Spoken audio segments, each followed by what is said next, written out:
The Canucks have a prospect that is tearing up the OHL, and with the season nearing the end, the Canucks awards will be handed out soon, and it's going to be a tough choice. I'll get into this later on this episode. Before I start, I just want to say to thousands of you watching that aren't subscribed, if you're enjoying this daily content on the Vancouver Canucks and you don't want to miss another episode, make sure to go down, hit that subscribe button because we'll be here all season long, giving you updates from all around the Canucks. But with that, let's hop straight into the first topic today, which is Kirill Kudryavtsev is tearing up and shining. Now, when you do look at Kirill Kudryavtsev, he is in the OHL. He plays for the Sioux Greyhounds. And with this screenshot here, the OHL did release a report and just kind of awards on just what they voted on players.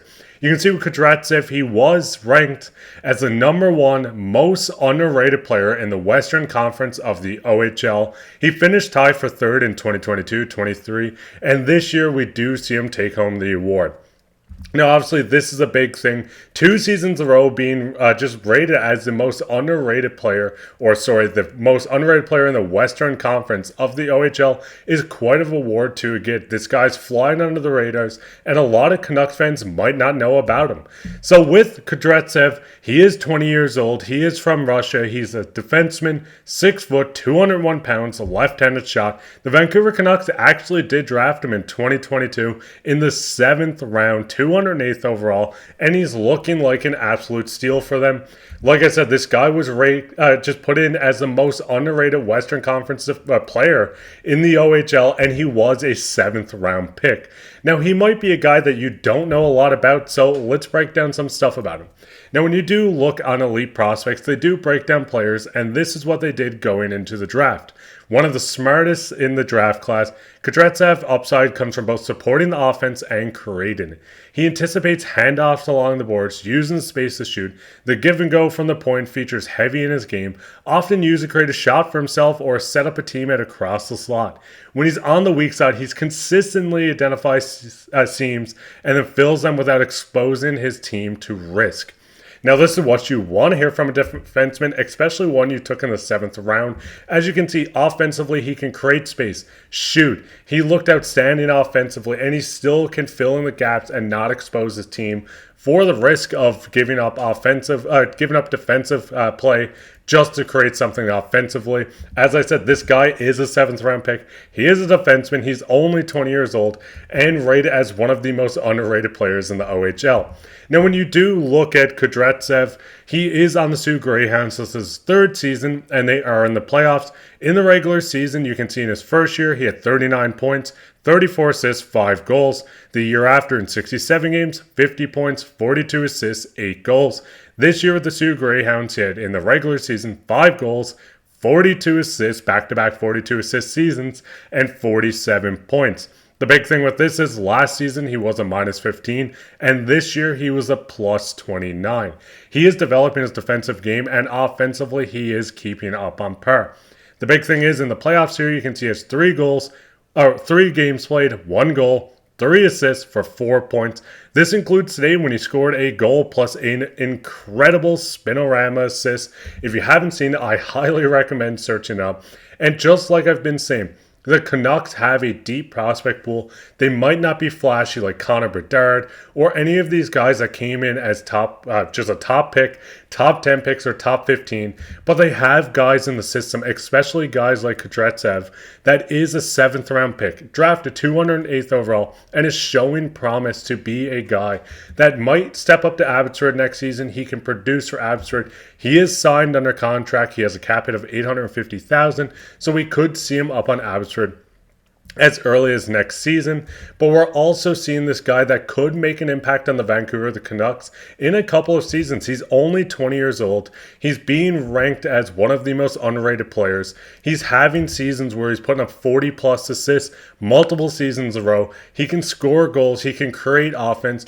Yes, there is a big gap between him playing in the OHL and stepping over and playing in the NHL or AHL, whatever it might be.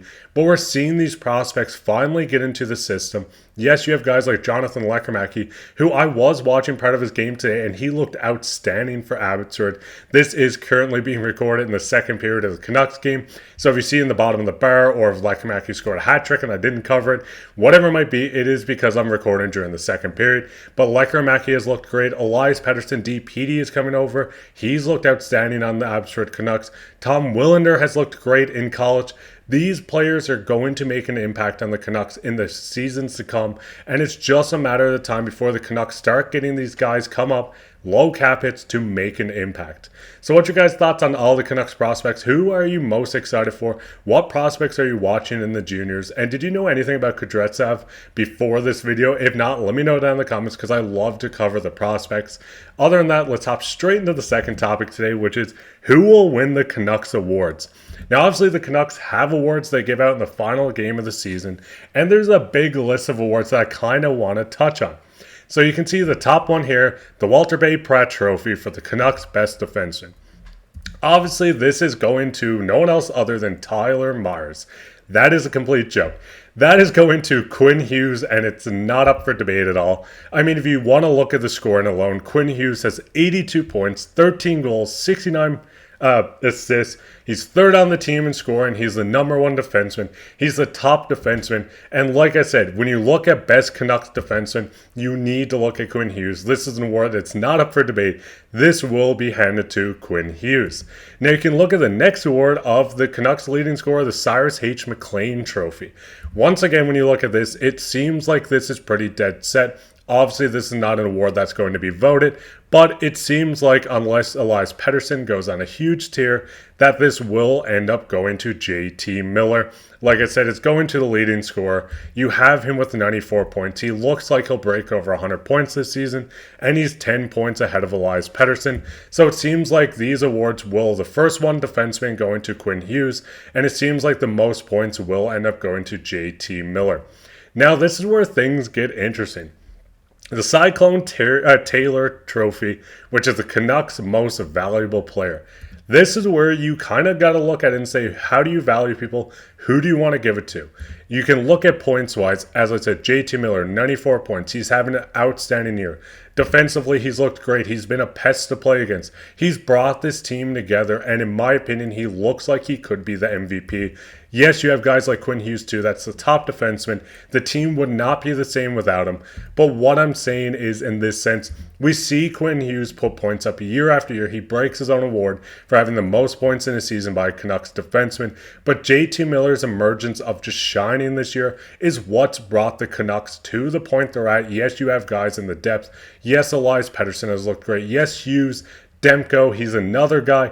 There's so many other options, but in my opinion, if you're looking at the most valuable player, I think this has to go to JT Miller, Quinn Hughes, or maybe Thatcher Demko. Now, when you do look at the next one, the 3 Stars Award is for the most 3-star selections. When you do look at this, this is a list of 3-star selections in 2023-24 for the Canucks. Elias Pettersson, Thatcher Demko as the top 2 with 18. Quinn Hughes, JT Miller with 16 each. Then you have Boeser, Garland, Höglander, Casey Smith, Mikheyev, and Hronek floating below 10. So the big thing with this is with Demko out, it seems like Elias Pettersson has a shot to win this, especially with him leading with 18. But I think guys like Quinn Hughes or JT Miller could really step up and maybe slide in to take this. Once again, this is not an award you're going to end up voting on. As you can see with the graph here and just kind of the pictures, that it seems like the trend will end up being either one of Pettersson, Hughes, and JT Miller. There's no voting. It's just a matter on who gets the most 3 stars.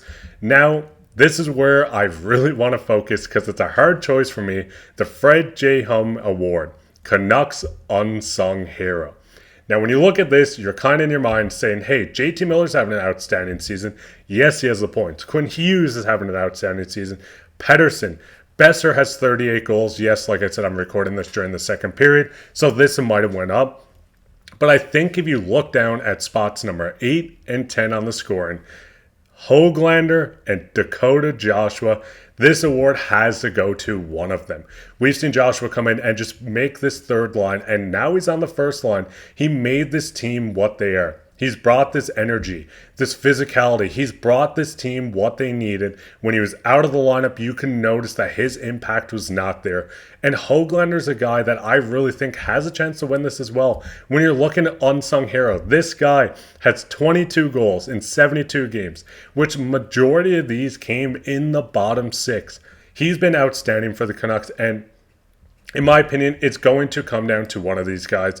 I don't think anyone else. Yes, Demko's having a great season. Quinn Hughes, we knew what he was going to do. JT Miller just returned to his former self, and I think this award ends up going to one of these guys.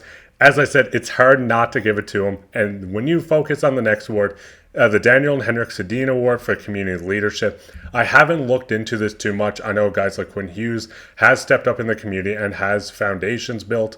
But the big thing with this is this will just come down and be determined by management, I'd say. And there is probably a tiny bit of voting. And then you also have the Pavel Bure Most Exciting Player Award. I think this has to go to a guy like Quinn Hughes. This guy's a defenseman that's just outstanding. He puts the points up. He makes the flashy plays. But with all these awards, like I said, there's a list of them here that will be handed out. What's your guys' thoughts on this, and who do you think deserves these awards? I know there's a lot here, so let me know down in the comments. Who do you think most unsung hero is going to be? Who do you think is the most exciting? This is an exciting season in the whole, so if you could give it to the entire team or Rick Tocchet himself, I would do this as well. But with that, let's hop into the last topic today, which is everyone's favorite, and that is comment of the day. Comment of the day comes from Wayne. I want to give Wayne a huge shout out. He's been a huge supporter of this channel since we started. You can see the little heart there. He's the most commented person that watches the channel, and he says, another good postmark. Thanks for the work you do. Nice to see you hit 1.5 thousand subscribers. Keep going. That's awesome to hear, Wayne. And once again, thank you so much.